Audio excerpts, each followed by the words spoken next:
Pour monter dans le chariot élévateur, agrippez la poignée, posez le pied sur la marche et placez l'autre main sur le volant. Vous avez alors 3 points de contact pendant que vous entrez dans le chariot. Le levier de frein d'urgence de type à cliquet est monté au tableau de bord. On serre le frein en tirant sur le levier et on le desserre en poussant. Au plancher, il y a 3 pédales. Celle de droite est l'accélérateur. Celle du centre est le frein. Et la pédale de gauche désengage l'embrayage pour qu'il soit possible de lever et d'abaisser à régime moteur élevé. Avec les mains sur le volant, toutes les commandes sont au bout de vos doigts. À gauche du volant, il y a le levier directionnel. En haut, pour la marche avant. En bas, pour la marche arrière. Et au centre, le point mort. À droite, il y a une commande d'éclairage de type automobile et la manette des clignotants directionnels. Au centre du volant, vous avez le klaxon. Les barres du toit de protection sont inclinées pour que vous puissiez bien voir en hauteur. À droite, il y a les commandes montées à l'auvent qu'on trouve sur tous les chariots élévateurs Toyota. Celle de gauche sert à lever. Celle du centre sert à incliner.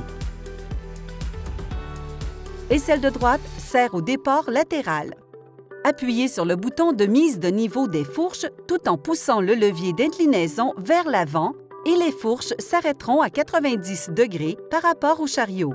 Derrière le cariste, il y a une poignée d'appui. Il y a aussi un bouton de klaxon sur cette poignée pour avertir les travailleurs qui se trouvent aux alentours. Le siège est doté d'une suspension et de 4 réglages. Au centre, il y a le réglage de la suspension en fonction du poids du cariste. Et les réglages de soutien lombaire et d'inclinaison sont sur les côtés. Pour changer le réservoir de propane, levez le loquet. Bougez le réservoir de propane jusqu'à ce qu'il se verrouille. Fermez le robinet de propane. Enlevez le harnais de sécurité. Débranchez le boyau et soulevez le réservoir. Quand vous installez un réservoir plein, alignez les trous indicateurs du réservoir avec la vis. Vous assurez ainsi que le conduit intérieur aspire le carburant depuis le fond du réservoir. Reconnectez le boyau. Refermez le loquet de sécurité.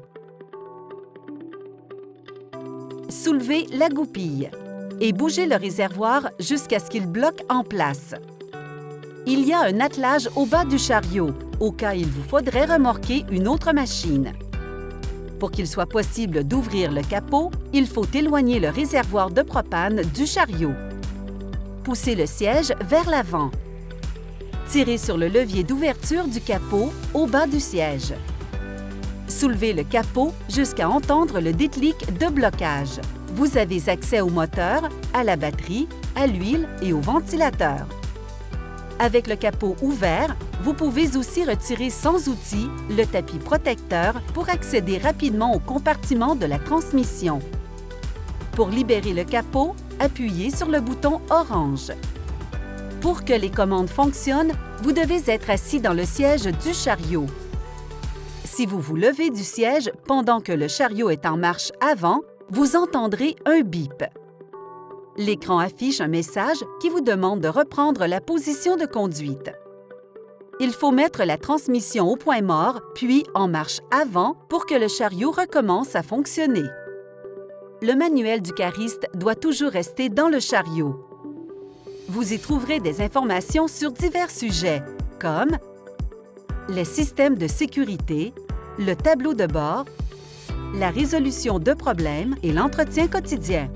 Sur chaque chariot élévateur Toyota, une plaque signalétique donne des informations telles que numéro de modèle, numéro de série unique, accessoires utilisés, hauteur de levage maximale du mât, poids du chariot élévateur, poids minimal et maximal de la batterie et maximum d'ampères-heure permis. Voici des vérifications à faire tous les jours. Vérifiez si le caoutchouc des pédales n'est pas trop usé. Inspectez les pneus pour voir s'ils présentent des signes de détérioration. Vérifiez tous les conduits visibles pour vous assurer qu'il n'y a pas de fuite. Vérifiez si tous les éléments d'éclairage fonctionnent. Inspectez les fourches pour vous assurer qu'elles ne sont pas usées ou fissurées. Assurez-vous que les marches sont libres de tout débris. Vérifiez les niveaux d'huile. Inspectez visuellement le chariot élévateur à la recherche de bosses ou d'autres signes d'impact. Vérifiez si le klaxon fonctionne normalement. Si l'écran ADEL fonctionne correctement. Assurez-vous que la plaque signalétique est lisible. Avec le capot ouvert, vous avez aussi accès au filtre à air. Enlevez le couvercle en ouvrant les 3 agrafes. Vérifiez s'il y a des débris dans le filtre.